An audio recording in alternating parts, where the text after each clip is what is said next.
होंगे perpendicular direction. तो जो फोर्स किसी भी सरफेस के परपेंडिकुलर डायरेक्शन में लगती है उसको क्या कहते हैं? Thrust. Force which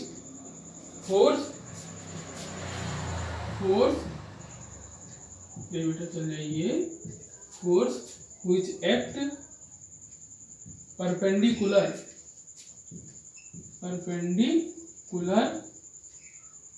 two the surface. कोई भी फोर्स जो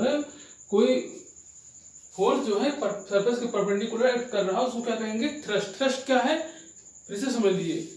किसी भी आप इस पे मैं पुश कर रहा हूँ, फोर्स लगा रहा हूँ, क्या कब लगा रहा हूँ? जब इस सरफेस के परपेंडिकुलर हो। ये सरफेस है, इसमें मैंने ये पुश किया, तो ये क्या है? ये थ्रस्ट है। ये क्या है? थ्रस्ट है। एक बहुत कंफ्यूजन होती है वेट और थ्रस्ट के बीच में। अब मैं फिर से इसलिए बार बार क्लियर कर रहा हूँ। वेट क्या है? उस सरफेस का वर्टिकल डायरेक्शन है, उस सरफेस में वर्टिकल डायरेक्शन में है। जैसे मैं ये अर्थ पे खड़ा हूँ तो क्या है? इस सरफेस के मैं वर्टिकल डायरेक्शन पे इसमें फोर्स लगा रहा हूँ। लेकिन इसी कंडीशन में जब मैं सरफेस का वर्टिकल डायरेक्शन देख रहा हूँ तो क्या आपको नहीं लगता कि मैं अर्थ से 90 डिग्री पे खड़ा हूँ? अगर मैं बिल्कुल स्ट्रेट खड़ा हूँ, आप अगर स्ट्रेट खड़े हैं तो वो अर्थ से कैसे खड़े हैं? 90 डिग्री पे। तो ये कंडीशन जब आप अर्थ पे खड़े हो जाते हैं तो वेट जो होता है वो वेट और थ्रस्ट दोनों बराबर होता है, दोनों एक जैसे होते हैं। इस कंडीशन में याद रखिएगा, ये कंडीशन सबसे इंपॉर्टेंट है। 20 बार क्वेश्चन पूछा गया है इस चीज पे। कब? जब आप कहीं किसी भी अर्थ पे खड़े हैं, सरफेस पे खड़े हैं और ये कहीं भी टच नहीं कर रहे हैं, तो आपका वेट किस तरह लग रहा है? अर्थ के सरफेस के वर्टिकल डायरेक्शन में, ठीक है। और थ्रस्ट क्या होता है? किसी सरफेस का परपेंडिकुलर। तो जरा आप परपेंडिकुलर निकालिए इस सरफेस का, है तो अगर इस सरफेस का परपेंडिकुलर निकालोगे तब भी 90 डिग्री बनेगा। लेकिन जब हम इस पे कह रहे हैं कि इस पे मैं अगर ऐसे लगा रहा हूं तो ये थ्रस्ट है, ये थ्रस्ट है। लेकिन ये वेट क्यों नहीं है इस तरह फोर्स लगाना? क्योंकि वेट क्या है? वर्टिकल डायरेक्शन में है। और वर्टिकल डायरेक्शन क्या होनी चाहिए? जो कि अर्थ के सेंटर से पास हो। वर्टिकल डायरेक्शन क्या हो? जो कि अर्थ के सेंटर से पास हो। ये वाली डायरेक्शन अर्थ के सेंटर से पास हो रही है? बिल्कुल नहीं हो रही है, बिल्कुल नहीं हो रही ना। बस यही मैं चाह रहा था। समझ में आ गया ना आपको? चलिए, तो थ्रस्ट क्या होता है कि वो फोर्स जो सरफेस कोई भी सरफेस हो, हम क्यों अर्थ कह रहे हैं, कोई भी सरफेस हो, उसके परपेंडिकुलर पे एक्ट कर रहा हो, उसको क्या कहेंगे? थ्रस्ट। और प्रेशर क्या होता है? प्रेशर, अरे भाई मेरे लाल पीले चल जाओ, थोड़ा सा और पढ़ाना है। प्रेशर क्या होता है? प्रेशर, इसको लिख देता हूं, तो प्रेशर लिख लीजिए आप। Pressure is equal to thrust per unit area. Thrust per unit area, thrust upon area. जब यूनिट एरिया कहा जाए, जैसे 20 बार मैं बता चुका हूं आपको कि यूनिट एरिया का क्या मतलब है। यूनिट एरिया का क्या मतलब हो गया? यूनिट का पहले क्या मतलब है? इसको प्रेशर को क्या कहते हैं? थ्रस्ट पर यूनिट एरिया, ठीक है। थ्रस्ट पर यूनिट एरिया को क्या कहते हैं हम? थ्रस्ट पर यूनिट एरिया को क्या कहते हैं? प्रेशर। अब इससे आपको एक बात क्लियर हो गई होगी अब तक कि जो है प्रेशर और थ्रस्ट में क्या डिफरेंस है। अच्छा, यूनिट एरिया मैंने आपको बताया कि यूनिट एरिया बताइए क्या होता है। यूनिट एरिया मैंने आपसे बताया कि जब भी हम किसी चीज को कहें, यूनिट मतलब इसे कहा जाए कि 1 मीटर क्यूब, 1 मीटर का कोई स्क्वायर है जिसका हर लेंथ 1 है, या 1 मीटर का कोई स्क्वायर है, मतलब स्क्वायर होगा जिसका लेंथ 1 होगा, चारों साइड 1 होगी, तो उसका एरिया क्या आएगा? 1 स्क्वायर। तो उसको क्या कहेंगे? Unit area. मतलब जो 1 मीटर स्क्वायर हो, या 1 सेंटीमीटर स्क्वायर हो, या 1 मिलीमीटर स्क्वायर हो, कैसा भी हो, तो वो क्या कहेगा भाई? यूनिट एरिया कहलाता है। हमेशा याद रखिए, मैं इंक भर रहा हूँ इसलिए जो है सामने नहीं आ रहा हूँ। ओके, तो प्रेशर क्या हो गया भाई? फोर्स किसी यूनिट एरिया में कितना लग रहा है वो क्या बताएगा? प्रेशर बताएगा। क्योंकि हमें थ्रस्ट पता है, थ्रस्ट भी एक तरीके का फोर्स है। तो प्रेशर क्या हो गया? Thrust per unit area. या प्रेशर को आप क्या लिख सकते हैं? Pressure is equal to force upon area. एक बात और समझ लीजिए, यहाँ पे हम आपको कंफ्यूज नहीं करना चाहते। थ्रस्ट आपको क्या है? थ्रस्ट एक तरीके का फोर्स है, और किसी एरिया में कितना फोर्स लग रहा है ये क्या है? प्रेशर है। समझ गए? किसी पर्टिकुलर एरिया में कितना फोर्स लग रहा है ये कौन बताता है? कि प्रेशर है। जैसे कि आप लेटे हो, आप जमीन पे लेट गए, तो उस पूरे एरिया में आपने अपना एक फोर्स लगाया है, पूरे एरिया में। तो अगर हम कहें कि आपका थ्रस्ट कितना है, आप जमीन पे लेटे हो तो जितना वेट लगा रहे होगे जमीन पे वो पूरा आपका थ्रस्ट है, ठीक है, फोर्स लगा रहे होगे।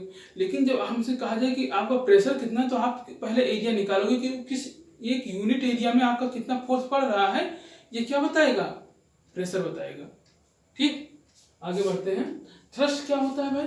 थ्रस्ट एक तरीके का फोर्स है, थ्रस्ट एक तरीके का फोर्स है, इसकी यूनिट क्या है, न्यूटन है।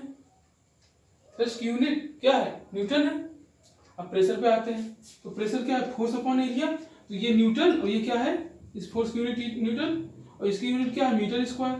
तो प्रेशर की यूनिट क्या हो गई, प्रेशर को हम पी से रिप्रेजेंट करते हैं, पी से रिप्रेजेंट करते हैं। और प्रेशर की एसआई यूनिट क्या है, एसआई यूनिट इसकी क्या है, newton metre square, newton metre square. और न्यूटन मीटर स्क्वायर को हम प्यार से क्या कहते हैं, पास्कल। पास्कल, पास्कल भाई बहुत अच्छे इंसान थे। तो न्यूटन मीटर स्क्वायर को हम क्या कहते हैं, पास्कल। पास्कल क्या कहता है भाई, न्यूटन मीटर स्क्वायर का हमने एक नाम दे दिया छोटा सा, पास्कल। प्रेशर की यूनिट है ये पास्कल। ठीक, आगे बढ़ते हैं।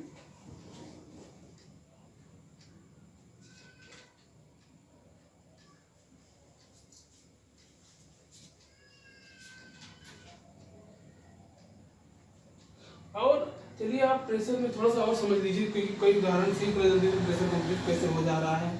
कि जैसे साइकिल है, उसका टायर पतला है, मोटरसाइकिल उसका टायर और चौड़ा, 4 व्हीलर उसका टायर और चौड़ा, ट्रक हो गया उसका टायर और चौड़ा। ठीक, तो ये क्या बढ़ा रहा है, क्या बताता जा रहा है कि हम एरिया को बढ़ा रहे हैं। मतलब अगर आप एरिया को किसी चीज के बढ़ा दोगे, इसका मतलब उसका प्रेशर कम कर दोगे। एरिया हमने इंक्रीज किया तो प्रेशर कम हो गया। जैसे जब आप जब बैग लेके चलते हैं तो बैग का जो पट्टा है वो जितना चौड़ा रहता है उतना आपके कंधे पे कम दर्द होता है। ठीक है, अगर आप बिल्कुल पतला पत्ते का ले लीजिए और उसमें वेट रखेंगे तो आपको कंधे पे ज्यादा दर्द होगा। क्यों भाई, क्योंकि प्रेशर ज्यादा लगाएगा। क्यों, क्योंकि एरिया कम है, एरिया कम है उस पतले वाले पट्टे का, तो आपके कंधे पर कितना ज्यादा फोर्स लगाएगा, बहुत ज्यादा फोर्स लगाएगा। लेकिन अगर इस पट्टे का एरिया ज्यादा हो जाएगा, तो एरिया अगर ज्यादा हो गया तो प्रेशर कम। और भैया ये फिर बता रहे हैं एक बार आपको हम कि कौन सा रिलेशन है, ये इनवर्सली प्रोपोर्शनल का रिलेशन है। इनवर्सली प्रोपोर्शनल क्या होता है कि एक को बढ़ाओगे दूसरा कम होगा, एक को बढ़ाओगे दूसरा कम होगा। तो जैसे जैसे हम किसी चीज का एरिया बढ़ाते हैं, तो चूंकि हम चाहते हैं कि उसका प्रेशर कम हो जाए, इसीलिए अगर ट्रक का टायर जो है वो पतला होता है तो धंस जाता है। क्यों, क्योंकि प्रेशर बहुत ज्यादा हो जाता है, इसीलिए हमने उसको एरिया को बढ़ा के प्रेशर को कम कर दिया। तो जिस भी चीज का एरिया बढ़ाया जाएगा, समझ लीजिए कि हम उस पर प्रेशर को कम कर रहे हैं। समझ गए ना आप? चलिए, ये 2-4 इंपॉर्टेंट है। अब अगला टॉपिक इसमें ये है एनसीईआरटी में, pressure in fluid. Pressure in fluid, तो आशा करता हूं मैं थ्रस्ट भी समझ में आ गया होगा आपको, और प्रेशर तो है ही निहायत ही आसान, प्रेशर तो है ही निहायत ही आसान। तो अगला टॉपिक क्या हो गया, थ्रस्ट इन फ्लूइड या pressure in fluid. Pressure in fluid, fluid में क्या प्रेशर होता है, प्रेशर इन फ्लूइड। एक बात और चलिए मैं आपको फिर से बता दूं, फ्लूइड क्या होता है बताइए। लिक्विड और गैस, इन दोनों को हम फ्लूइड कहते हैं। जो सॉलिड ना हो, बाकी दोनों चीज को हम फ्लूइड कहते हैं। ठीक, चलिए एक नया टर्म अभी आने वाला है, डेंसिटी। तो हम जरा डेंसिटी के बारे में जान लेते हैं। सपोज करिए ये मार्कर है, अगर ये मार्कर लोहे का बना होता तो ये ज्यादा गर्म होता, और ये मार्कर प्लास्टिक का इसलिए हल्का है। तो अंतर क्या है भाई दोनों में, लोहा है वही प्लास्टिक है। हम एक हाथ में अगर इतना ही लोहा ले लेते, इतना बड़ा इतना, और एक हाथ में मार्कर लेंगे तो हमको लोहे का वेट ज्यादा लगेगा, मार्कर का कम लगेगा। ऐसा क्यों, क्योंकि जो लोहे के एटम हैं वो बहुत पास पास हैं। लोहे के एटम क्या हैं, बहुत पास पास हैं, और इसके एटम बहुत दूर दूर हैं। ठीक है, इसके एटम बहुत दूर दूर हैं और लोहे के एटम बहुत पास पास हैं। तो क्या डेंसिटी क्या बताता है कि वो कितना क्लोज है। डेंसिटी क्या बताता है, कितना क्लोज है। मतलब एक क्लास में मान लीजिए कि 10 लड़के बैठे हुए हैं तो दूर दूर बैठेंगे, अगर उसी क्लास में 100 लड़के बैठा दिए जाएं तो बहुत पास पास बैठेंगे। ठीक, तो क्या हुआ कि कितना क्लोज उसके एटम है, ये उसकी डेंसिटी बताते हैं। किसी भी ऑब्जेक्ट का, किसी भी मटेरियल का, किसी भी चीज की डेंसिटी उसकी जितना ज्यादा उसकी डेंसिटी होगी वो उतना ज्यादा स्ट्रांग होगा। क्यों, क्योंकि उसके एटम उतने ही ज्यादा पास होंगे, उतने क्लोज फोर्स लगा रहे होंगे। ठीक है, आप समझ रहे हैं ना बात को। तो हमेशा डेंसिटी याद रखिए कि केवल इस पे नहीं, वो सॉलिड में भी हो सकता है। जैसे गैस में है, गैस के आइटम बहुत बहुत दूर होते हैं इसलिए उसकी डेंसिटी कम होती है। लिक्विड के आइटम थोड़ा पास पास होते हैं इसलिए उसकी डेंसिटी थोड़ा गैस से ज़्यादा होती है। और सॉलिड में और पास में होते हैं इसलिए सॉलिड की जो डेंसिटी होती है लिक्विड से भी ज़्यादा होती है। ठीक, तो ये क्या कह रहा है, pressure in fluid. Pressure in fluid का क्या मतलब है कि जैसे ये हमने लोहा एक हाथ में पकड़ा, ये हाथ पे एक फोर्स लगा रहा है। लोहा हमने ये हाथ में पकड़ा तो यहाँ पे एक फोर्स लगा रहा है, हम इसको रोकेंगे, कुछ देर तक रोक पाएंगे, फिर हमको अगर भारी रहेगा तो हम इसे छोड़ देंगे, नीचे रख देंगे। क्यों भाई रख देंगे नीचे, क्योंकि ये एक फोर्स लगा रहा है। चलिए आगे बढ़ते हैं। और लिक्विड, ऐसे इन्होंने कहा कि अगर सॉलिड फोर्स लगाता है तो लिक्विड और गैस भी फोर्स लगाते हैं। लिक्विड और गैस भी फोर्स लगाते हैं। कब, क्या कहा इन्होंने कि अगर सॉलिड फोर्स लगा रहा है तो लिक्विड और गैस भी फोर्स लगाएंगे। कैसे भाई, कि अगर आपने एक गुब्बारा भर दिया, एक उसमें गुब्बारा है ये समझिए गुब्बारा है, इसमें हवा भर दी तो हवा ही तो भरी है, लेकिन एक फोर्स लगा रहा है। कुछ देर बाद इसको दबाओगे, दगेगा तो आवाज भी निकलेगी, उससे ब्लास्ट होगा। तो क्या हुआ कि यहाँ इसके अंदर गैस ही तो भरा है बेटा।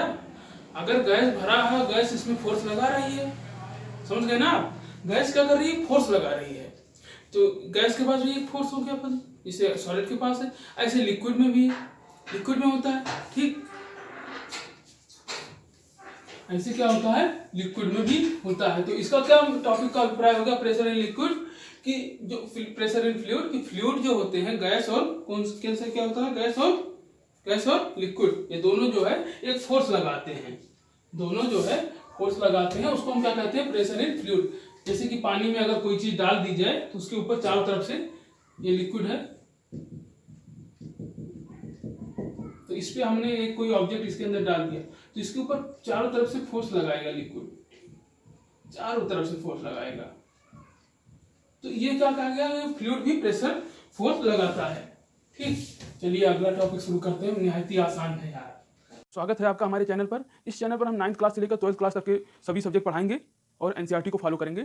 ये जो पढ़ा रहे हैं हम, इसको जो बच्चे 9th से 12th क्लास में हैं, ये इनके लिए प्रॉफिटेबल है। और जो बच्चे कॉम्पिटिटिव एग्जाम की तैयारी कर रहे हैं, कंपटीशन में बैठने वाले हैं, चाहे वो नीट देना चाहते हो या ये एयरफोर्स, नेवी, एनडीए या कोई भी कॉम्पिटिटिव एग्जाम देना चाहते हो जिसमें साइंस पोर्शन आता है, तो उनके लिए सबसे ज़्यादा प्रॉफिटेबल है। क्योंकि आप 1 लाख क्वेश्चन चाहे सॉल्व कर लो, लेकिन जब तक आप ये नहीं पढ़ोगे कि ये क्वेश्चन बना कैसे है, तब तक आपके लिए वो चीज़ प्रॉफिटेबल नहीं होगा। इसमें हम यही आपको सिखाएंगे क्वेश्चन बनता कैसे है।